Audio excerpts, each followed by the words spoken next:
Welcome to another episode of the Wong Reviewer. In today's episode, we're going to talk about 8 accessories you need for your Atomos Ninja V. When you purchase the Atomos Ninja V, it only comes with the unit itself and an AC adapter. So there's a bunch of accessories you need to purchase to actually make it fully functional for your camera system. It's a bit of a commitment, not only in terms of accessories, but a financial commitment to it as well.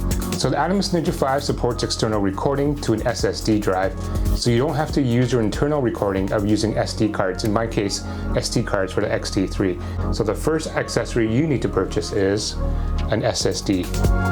So in this case, I purchased a Western Digital Blue 500 gigabytes SSD drive. So there are advantages to recording right onto SSD versus your internal SD card. So my example, I have an X-T3 that records to an SD.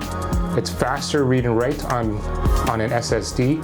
And also I'm not limited by the 30-minute record on an SSD. The second accessory you need is the cable to go from your camera to the monitor to give the signal. So in this case, I have 2 cables. One is HDMI 1, one's HDMI 1, and one is an HDMI 2. So for Fuji X-T3 users, one thing you need to note is if you use an HDMI 2 cable, such as the one I have here, it actually supports 4K 10-bit at 422 and up to 60 frames per second, which is fantastic.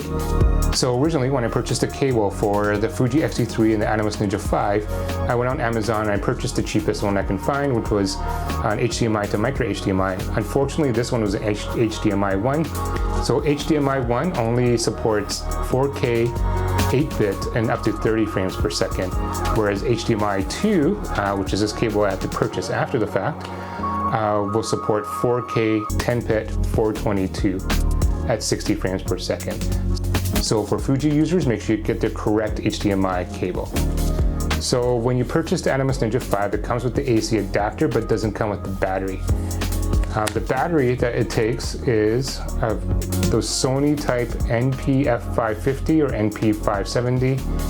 I actually had one from my other monitor, Aperture, so especially if you want to be remote and not be tied to an AC adapter, you do have to get one of these batteries.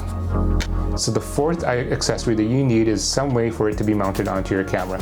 So one of the things I have is a cold shoe mount monitor adapter. So here is an example of the cold shoe mount connected to the camera and the Atomos Ninja V. Sometimes it's not possible to put your Atomos Ninja V on top of your camera because the cold shoe is being used for a microphone or an external microphone such as a Rode Video Go. So in that case, what I've done is also purchased a small rig clamp, and I had a friction arm, and I would attach this to the tripod. The last accessory you need is a way to transfer the footage from your SSD onto your desktop. And the way to do that is you have to purchase another cable, which is a SATA cable to a USB 3 or a USB Type-C adapter. Now it's important to get a USB 3.1 or a USB-C because the read and write speeds will be a lot faster than the USB 2. Those are the accessories that you need to purchase to get your Atomos Ninja V working with your camera and also be able to move those files off of your camera onto your desktop. Here's a recap of the accessories you need. A Western Digital Blue SSD card, a SATA to USB 3 converter, HDMI to micro HDMI, a battery, a camera mount, a small rig, and a friction arm if you want to mount it to a tripod. So the very last accessory that you might need to purchase is a hard drive for your desktop or an external hard drive. So this is a 4 terabyte Barracuda hard drive. Just in a little bit, I'm going to give a comparison between recording onto my SD drive using H.264 codec versus using the ProRes codec on my Atomos Ninja V. And the file size is very, very different, and the ProRes is very large. And so in my case, when I'm actually running out of space on my desktop, so I have to go and purchase another 4 terabyte hard drive to download all my files to.